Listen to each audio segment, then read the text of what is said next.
15-game run back. That's a longer run back than Flak 4.8. That's crazy. Speaking of Flak 4.8, I don't know if we've got the map bans quite yet, but for those of you that are new to our tournament, we do have a map ban system in play. We currently have a map pool of 7. It's a good distribution of all 3 game types.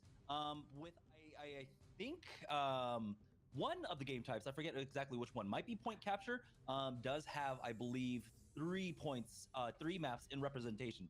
But basically what's going on right now is that each team gets a ban, and then the highest seed ends up going for the pick, and then the other team gets to decide which side they want to start off on, offense or on defense, or if we go to domination, it doesn't even matter at that point. Of our 2 domination maps, though, I believe we do have thermal plants and mountain R&D right now. Just waiting on word from our production, and it looks like the first ban is gonna be underground command center going down. So the map that we just saw is gonna get banned out, and our second ban is gonna be thermal plant. So this is the 2 maps that we just saw are getting banned out.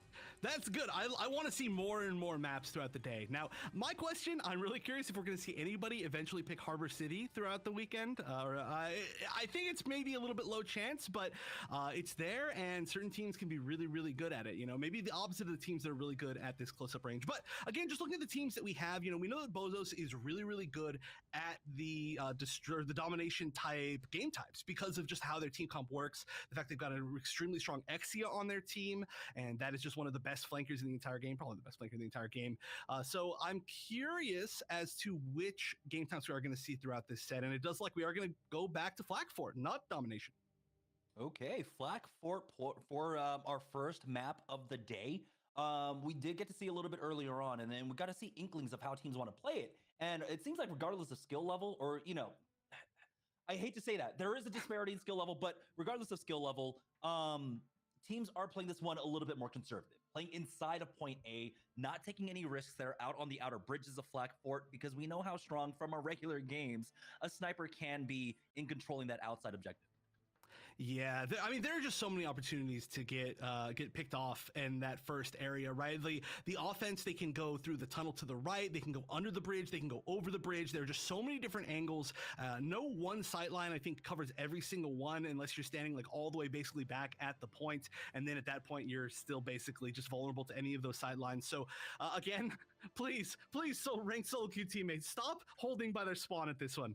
And yeah, I love the fact that we are seeing a lot of these teams play a lot more reserved and holding back in the points, but I'm not sure who's going to start on offense and who's going to start on defense. And again, I think this is a different roster than we've ever seen on the side of, oh my gosh, why am I forgetting how to pronounce their name?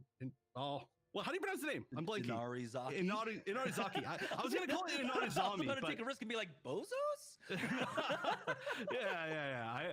I've been called that enough in my life to know how to pronounce that one, unfortunately. But Inarizaki, I was going to say the wrong name, but it's got to be a reference to something that's going over my head. But yeah, they have a different team comp than usual, right? Like I mentioned this earlier, you know, X-Ray is one of the more well-known players on that team who is very well known for Dom, being, you know, one of the first Dom players out there, but I think not playing Dom today, going more into the tank role, and that's something that we're going to see, I mentioned earlier, a lot more as time goes on for all these teams, right? And again, even if I just want to give a shout out to any of these teams that, you know, maybe aren't in the tournament or are still in the losers bracket, even if you don't make it super far, just remember, like, this is the first step, and this is a super new game, and things can change wildly, so the experience is worth more than a good placement at this point. And I just love to see everybody compete. So please stick with it. You know, maybe your team's not for you, but you can find another team. Maybe your team's comp's not working out, but you can find something else. So I'm glad that we're going to see all these players hopefully play more in the future. I'm sure we're going to see both these teams more in the future.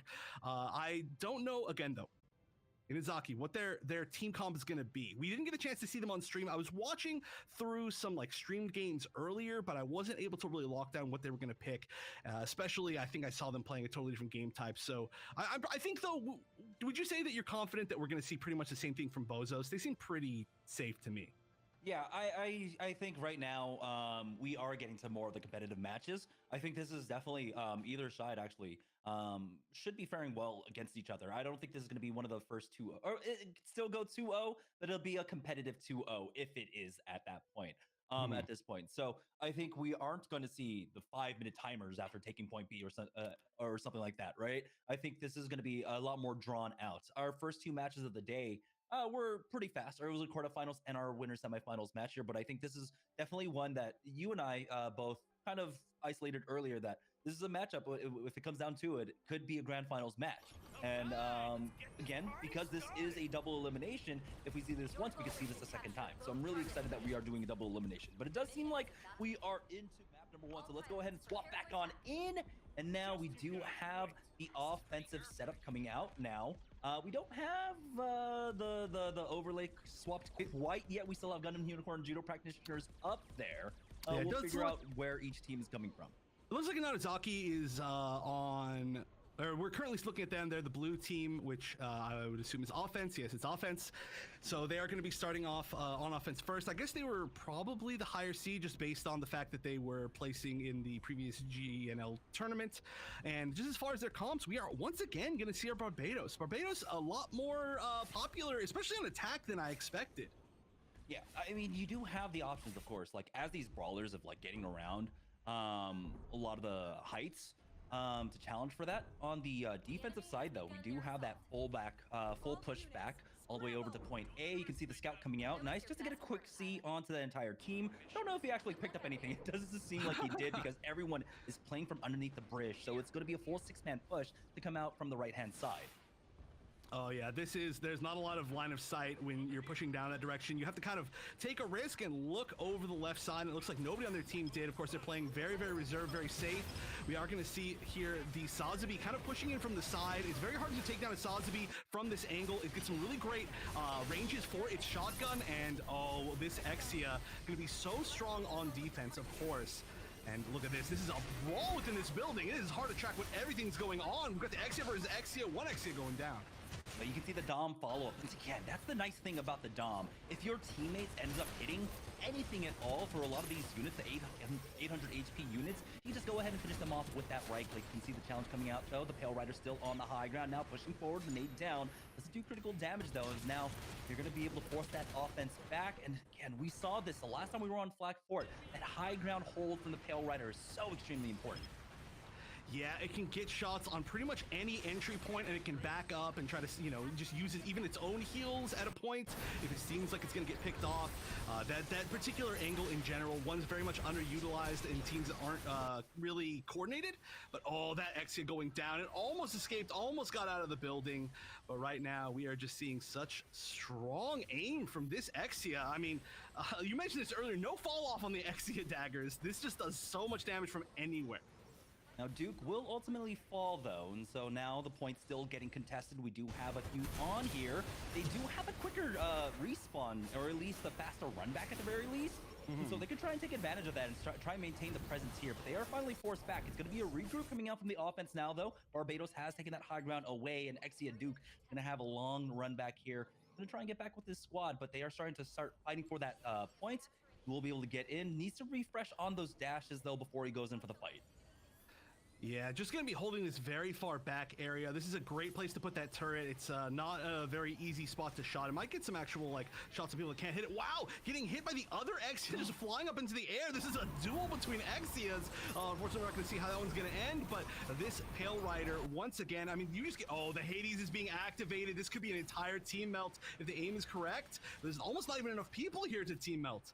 Yeah, they've already forced them back at the very least, and so now that's going to be point A taken, charging forward to try and get the spawns, and they do actually. You can see the staggers there, and I'm surprised they're not actually turning around onto them first to finish them off. They're just actually just charging forward to get onto point B, when they could have just maybe taken that fight. But there they go, finally turning around to try and deal with them. They don't want the flankers to cause disruption.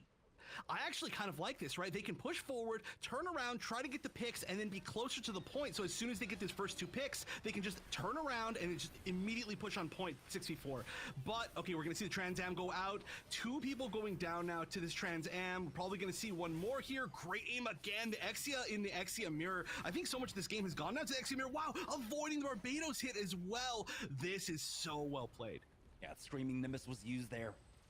Try and regroup as the defense. And so now they'll be forced back once more. We'll see. The Pale Rider has that run back, and same way that he played on point A, he can play on point B. Just has to be a little bit more cautious there of the dive, but you can see it coming, you know? Barbados tries to jump over that wall. Exia tries to jump over that wall. As long as you're playing basically on the far side, you should be able to handle that well. Barbados goes in, but misses his one shot and gets taken out mid-sky. It's going to be a 1-for-1 exchange, though, as the Exia falls on that BOZOS side. And now they're going to push forward here. Yeah, they're very much taking advantage of every single time that they get a pick on defense. They're actually pushing even further forward, further and further forward, and I kind of like that, right? They're if you hold too far, well, not far back enough, or not forward enough. If you hold in the middle, you actually can get flanked a lot easier, right? By that kind of route on the side. But if you hold further forward or further back, you control the flank as well. So I really like them trying to push forward in that particular spot. Well, try to go for the res here. Barbados has been cleared once more. 3 minutes and 30 seconds now, and there's going to be 2 defensive ultimates up. You've got that energy cable along with the funnels here as they try to go onto the point, try to get the back cap, but you've got to be careful. The 1-for-1 exchange, but Sazabi for Exia, you'll take it any day, especially when you have the closer spawns. Hades up once more for this Pale Rider, getting across now, challenging for heights, but the Methus turret actually forces him back, and he actually gets taken out. Oh, that's pretty huge. I mean, especially without using that Hades. And I mean, there's still plenty of time on the clock, right? 3 minutes left. The big question is, when do you want to use these G maneuvers? That's usually what it comes down to on this point. This can be such a hectic fight with a lot of staggering, but one big set of coordinated G maneuvers can take this over, and then it becomes a choke point for the defense. However, right now, it doesn't seem like there's that much that they can do. It looks like they're just trying to get a little bit of extra damage. Oh, the Barbados hit and actually gets the down. That was super awkward, but that's going to stagger them and force them to wait that much longer to attack again.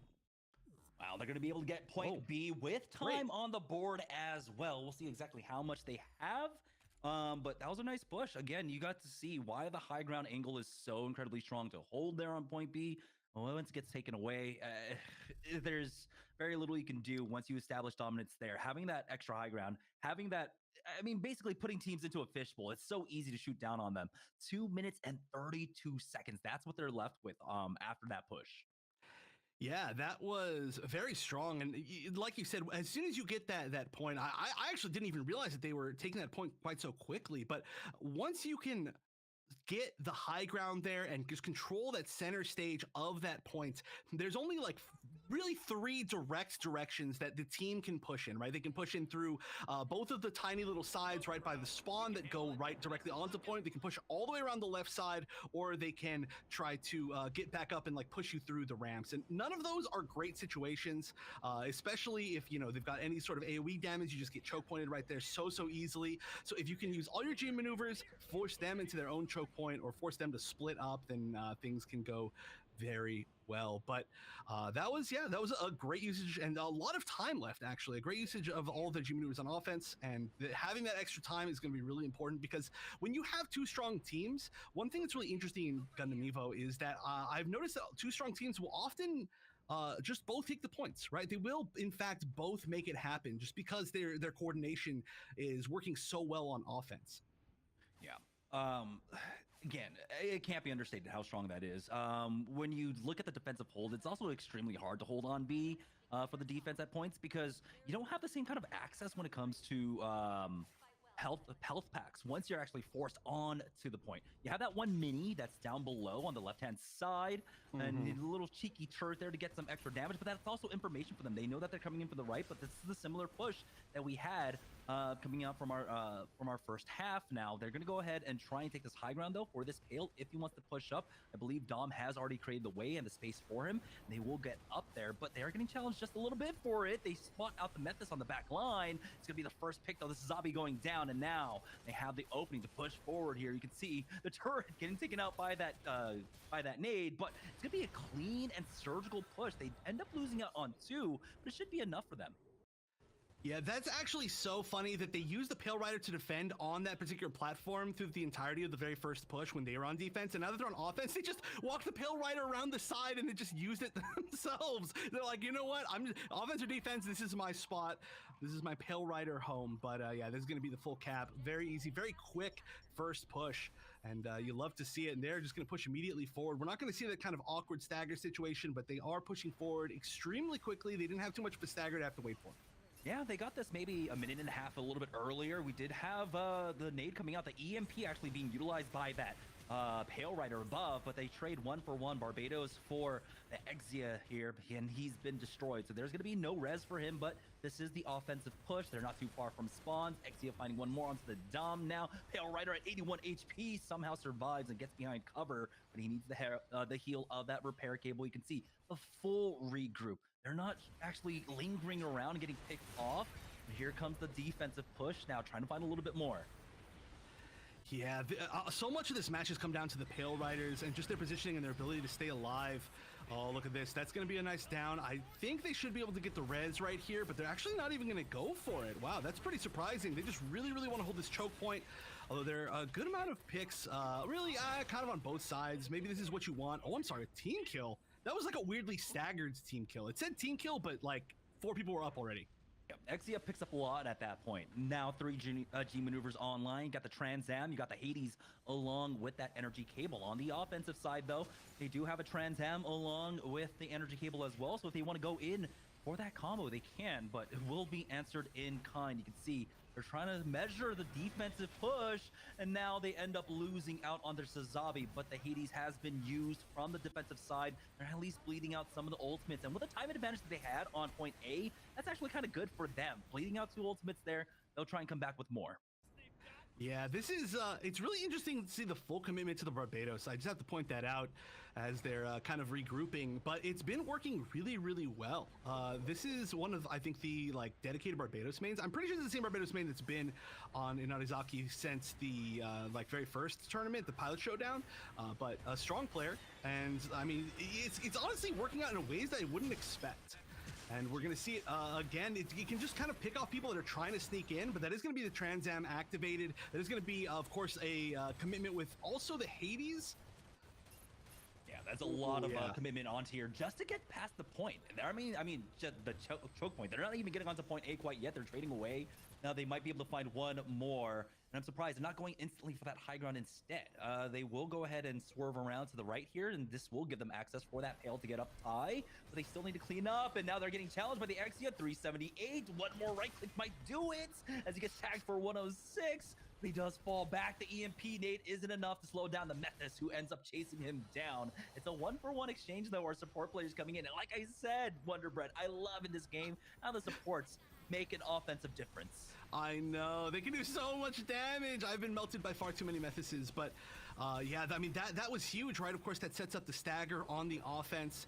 There's still, of course, a great amount of time left. We've got, I think we have about 3 minutes left on the other side as far as offense when they manage to capture. So there's still a little bit of time to try to make that up. I would not be surprised, though, like I said, to see this go to overtime matches. And it looks like we are going to see a full push up at the top. We'll see how much defense is actually up here. The Exia can get some really, really nice angles. Of course, just having these straight lines is always really, really good for it. There's not a lot of spaces you can sidestep it. Its projectiles managed to hit, and wow, it's chasing down a lot. It's going to get the res as well. This might be the point. They've got several picks. They're all on point. How many G maneuvers they have? Only one, and it's only the Mephis. Ooh, Exia gets out with 120 HP. He's got the Trans Am, but he needs to find the pack. He does have that one small pack here, as the Trans Am will get popped. Zabi comes on in, and there's the knock. They only end up losing out on one. This is Zabi of their own. They might be able to get him the res and get him back on in. The Mephis has been taken down. Now the Trans Am is just doing enough to pressure. He doesn't even have to actually go in and commit for the kills, but this mere presence of it, you can see, forcing them back. 2 ticks already in, about to secure their third as they're fighting over this health pack. The Barbados will be able to pick that one up, but he leaves him low. Mephis finds one more onto the Exia, but it looks like the defense might have done enough for the comeback. It's going to be a 3v4 on the point, though, and there is another pick. Barbados and Sazabi down. Now the offense have a huge advantage. They pick up their third stack. Oh, this stagger is ridiculous. There might be one more person that can get on point, but yeah, it's not going to be enough. Just the immediate melt on the Exia. That's going to be technically even a team kill to end that round. Very similar times, I believe, left for both of these teams. Oh my, within like what, 13 seconds of each other. You know, you were talking about how this is going to be a more competitive game, and that is pretty much as close as you can get. So it's going to come down to these overtime rounds, and I gotta say that last, I don't even know, 30 seconds of that game, that point of view from Duke, the #1 ranked Exia, you know, on the leaderboards, I think that was such a perfect example. If anybody's trying to play Exia, just look at that footage. That was like a masterclass in how to play that unit. You were mentioning, you know, it didn't go in and just kill every single other suit. It like waited for its moments. It picked off just the perfect amount of things. It stayed safe. It didn't overcommit, but it ended up getting like 7 kills within that final like stagger moment, and it was super important to making sure that they held that point. So that was beautiful play, but this match so close. Yeah, 13 seconds you mentioned. 219 to 232 as they will have their second opportunity to attack now. And again, what I love about Exia is that he isn't as snowbally as as his counterpart from other games, right? He doesn't have the dash resets. He doesn't have the dash resets. It's not quite the same, right? So you don't snowball as hard off of like a Trans Am, but it is still incredibly strong. You have to be worried for it. You have to charge up your dash as well, not having the dash reset. There's a lot of things that make it so much different. But he does play similarly. You still have to find your timings. I think, yeah, like you said, did a great job of doing that. Right now, though, here we go. The second offense. Again, teams have been playing this one very cautiously, very defensively. No one trying to hold out on the bridge. Now we're going to have that Pale Rider push. They're going to go straight up the gut. Again, both teams decided to try and push under bridge, but now understanding that everyone is playing from inside, they're not going to waste any time. They're going to go straight across.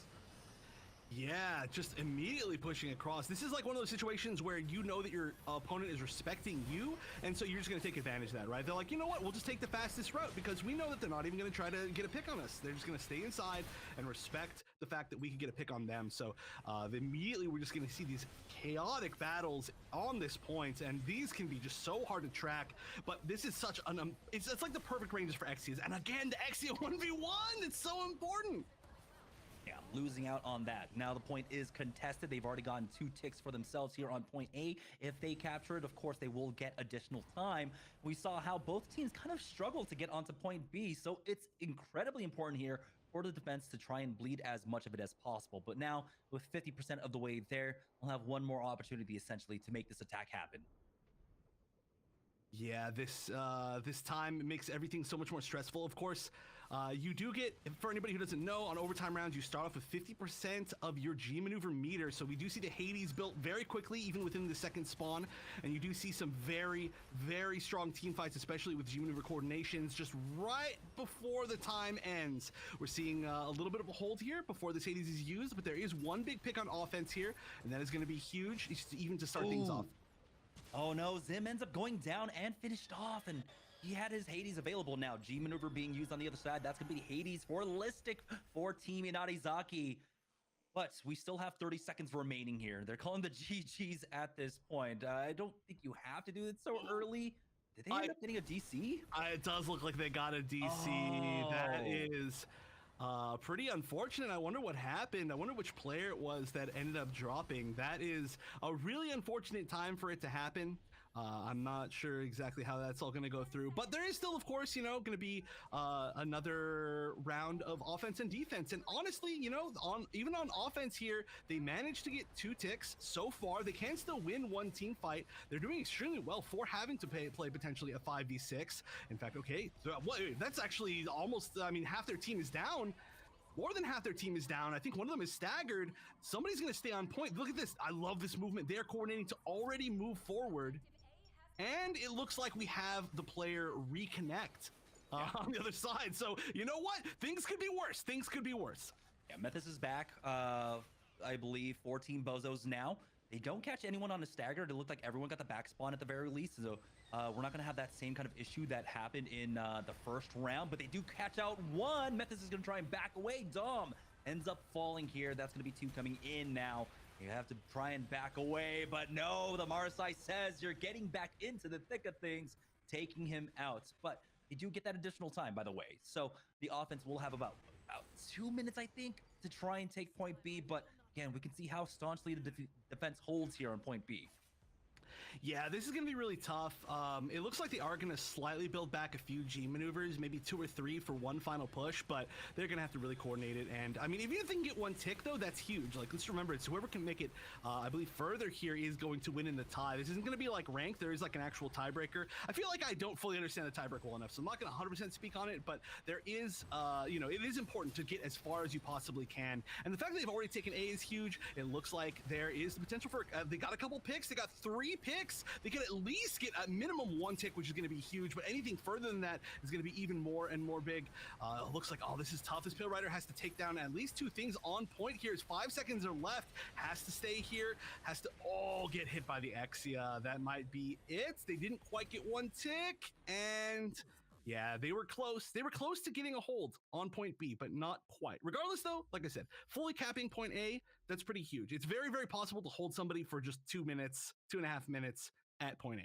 And it's coming down, I would say, basically down to the Exias from either side. Both of them are fantastic, but right there you saw the Trans Am being utilized to try and force out Zim. Zim had that high ground. He had a Hades available as well, and having a Hades up top, having free reign would have been so free for them. But that pressure, the pressure coming out from the Exia to force him down onto the low, force him into the pack, made it so much easier for them to actually go for that fight, pick things apart slowly now. As we head into the next attack phase here, it's Inarizaki. They just need to capture point A and then 1 tick on point B, and that will be the win for them. They'll be able to move on to the winners finals. Will not have to battle it out. Remember, here for the breakout series, it is going to be double elimination once we get into the later rounds. Okay, I have to point out, though, not quite yet, because this game has been super long, but that's just game 1, right? There's still 2 out of 3. Yeah. They're just so close to each other that I guarantee that this game has been longer than probably all the other sets we've had today. That's how close these teams are in battling. So it's like, wait a minute, this is just the first part of it. So yeah, we got the tiebreakers in a game, and then we've got a tiebreaker in a set, but right now we're just doing the tiebreakers in the game. So here we go. Only going to be about 2 minutes and 30 seconds left, slightly below that, I believe, for Inarizaki to make this push to try to take this point A. It looks like they're going to be going with a Marasai, which is interesting. I don't think they were running the Marasai before this, but you know, getting those singular picks on offense can be huge. And also, it's got the range to try to challenge people from this kind of far range, this spot in particular. Yeah, both sides kind of metagaming this one, neither really having to go for that push. Oh, they might have actually spotted one on the low and they decide to push down, but nope, never mind. They're going to swerve actually for a very similar push to what they had in their original offense. Zabi's actually going to go for that flank with that axe. No! I can catch him out. No, he ends up actually short stringing that one. As now he is going to actually make that push once again. But he doesn't have the axe available quite yet, getting challenged by the Exia. Now you can see the double dive coming out, and now they're going to chase after him. They will find one more. That's going to be Duke picking that one up. For that defense here, Inarizaki getting picked apart slowly but surely. Metis might be the next one to fall as Duke backs away. The trades are going down, though. Now things are looking quite good for the offense. They picked up 2 ticks, might be able to get a little bit more, but there's too much presence here as now Duke chases down, getting rid of that Dom. And with 1 minute, 30 seconds to go, there's possibly time for 2 more fights here for the Inarizaki squad.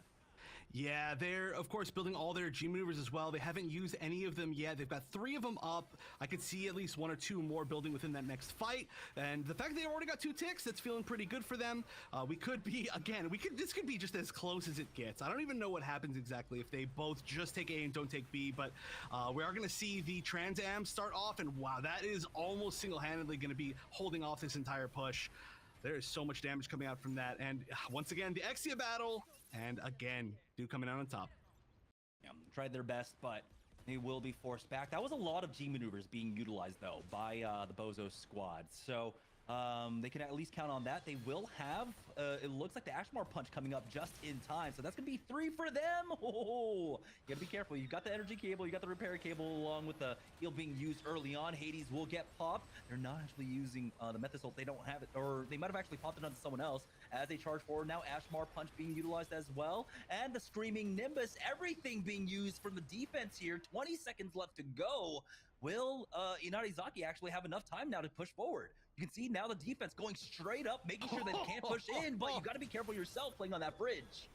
Oh, they just need to get somebody on point, but it doesn't look like anybody's going to be close enough. I don't even know who they have that could sneak by. Their Exia might potentially be able to sneak to the back, but 3, 2, 1, almost make it with the Zabi, it looks like, but not quite. And so that one will go to BOZOS. They're going to be holding just slightly more of that point with a great defense. It's just crazy how quickly the time can get away from you there. But you saw, I thought there might have been an overcommittal on G maneuvers, but no, they got it down. The timing on it was so correct because they were able to realize, hey, we use these G maneuvers, we get one more pick here, one more pick here, even though it's you know, maybe a solo G maneuver committal for a pick. At that point, now you're bringing everyone else in staggered, and you're able to play this one defensively differently. They pushed up out into the bridge. We've seen almost no teams doing that throughout the day. So very strong pick. BOZOS will be taking map number 1, and like we said, I mean, this is going to be one of our most competitive matches. Yeah. I mean, that was so close, right? Both teams taking in regulation time, I guess you could say, taking it within 13 seconds of each other, which is extremely close considering it's a 6+ minute potential difference. And then within overtime, it was 4 ticks of the first point versus 2 ticks of the first point, which could have easily been like one more push to either of the teams winning, right? More solidly. Like, that was extremely close. I would love to see this set go to a game 5, a game 3, but I mean, that could take a really long time. Already, you know, this has been a really long set. This is for sure what I wanted to see, though. Like you said, we have had a lot of kind of, I don't want to say like stomps per se, but we've got a lot of pretty decided games. This one, I still feel like Inarizaki could easily take it. The big question, of course, as it's been throughout a lot of the other games, is what game type we're going to get, because that looks pretty close, that looked pretty even, but one of these two teams could be better at particular game types, especially considering the fact that Inarizaki has a dedicated Barbados main, which is very, very rare to see. And I feel like, you know, if you ended up getting a map like maybe Thermal Plant, that could end up going your way, or I think maybe Thermal Plant was banned, so I don't actually remember. Regardless, it could be huge what comes up next. Yeah, Underground Command Center and Thermal Plants were our first 2 bans. Right. I believe our next pick should be coming up. I imagine that Flak Fort was the pick coming out from Inarizaki. So BOZOS, what is their map choice? That's the question, right? You asked. It's going to be Quarry coming in for our next map. So, hey, we're going back to another bomb, or actually, we're going to a bomb plant map at this point. We got to see Quarry earlier on, and we saw BOZOS with an amazing hold. They looked like they on their defensive hold, they did an amazing job. Yeah, and also, you know, we haven't, I think, seen the unicorn coming out from BOZOS as much after they were not on that particular point on that particular map, right? It worked really well because they're all grouped well together. So I love the fact that we know that that's a potential option in their arsenal. I would love to see it come out again, but, you know, we'll see. And I love the fact that they actually didn't use it in spots where they didn't think like it was going to be as important. Like when you're in that building on, you know, that last point that we were just on, you don't tend to be as grouped up. So I could definitely see stuff like Unicorn not working out well, but when they're on this map, they're just like, you know what, we're sitting behind this box and we're just going to hold one particular angle. But on the other side, you know, being on this map in particular, there are a lot of spots where you can jump over those walls and instantly get something good with Barbados. But then the question is, will you get picked off, or will that be enough to be a distraction? Who knows if we even see the Barbados, I guess. Yeah, here we are on Quarry for our second map. BOZOS currently 1-0 in the lead, and they will be starting off on the offensive side. Inarizaki will be on the defense. And this is one of those maps. Again, Barbados can be incredibly strong. Don't know if we'll see that coming out, especially here on the first waypoint. But when it comes down to playing on either point A or B, I think Barbados can be played extremely well for that defensive end.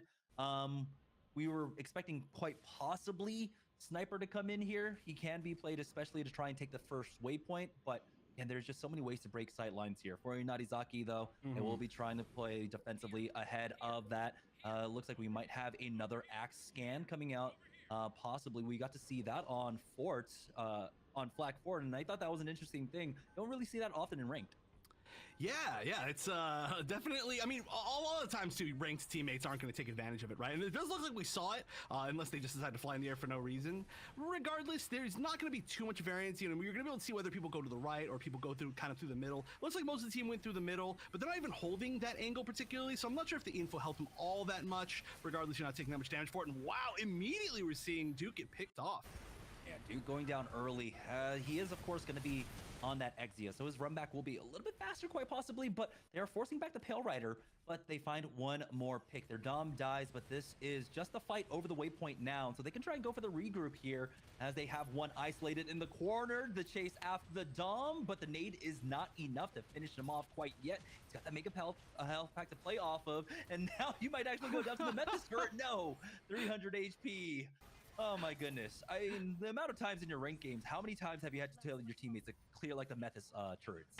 Oh my gosh, too many times. That thing, honestly, like if he's in a sneaky spot and you don't have the liberty of being able to turn around and kill it immediately, it can do a lot of damage. It's way higher damage than you'd expect, but okay, this push is working out very well. Now, again, I mentioned this before when we were on this map for the first time, the first game of the day, but A and B both are defended very, very differently. So I think the team, based on their comp and their playstyle, is going to really try to prioritize one or the other. It's not like one of them is easier to get to. They're both at similar distance, and it looks like they're going to start with B, which is a lot longer range. Yeah, they do have that Pale Rider to play off of, and so if you can get in position on the maybe a top left side, you can even play underneath the bridge there. But the punt going down now, they have an excellent death ball here, just playing underneath that high ground. You have to remember that you can actually shoot underneath those grates, so teams can't freely contest from that height. The Exia goes in, but he has been swatted down. 30 seconds remaining now here on this mega charge, and they have forced them back. 27 seconds left. There's one opportunity now to try and come in for the defuse. Yeah, and it takes kind of a while to get to the high ground if you're trying to get in that direction, and it seems like maybe the safer bet, but again, you are kind of choke pointed here, and yeah, you see almost the entire team of Inarizaki going up through that high ground. I'm not sure they're going to be able to get enough mileage here. There's a lot of damage coming in, but this is about to explode, and it might be a point where somebody has to just get on it and just potentially just die. Yep, that's just immediately destroyed. No chance. They almost made it. They were just a few seconds, I think, too late on that push, which is maybe not their fault per se. Yeah, this is just a great pick. I mean, BOZOS realized, you know, Barbados on the other side. We don't want to play into point B up against the Barbados. We have the sideline. We have the Pale Rider. So point A is going to be the obvious choice for them, and they do pick that one up. They're going to not get the res, unfortunately. Just a split second late there, but it's okay because he will have that forward spawn to play off of. Now, this is the big question when it comes to point B, or well, the second phase of this map. Do you go for the waypoint? Well, there's no one contesting it, so they actually get that one for free. So there's going to be no fight there unless Barbados picks up 2. Wow, double kill with Barbados.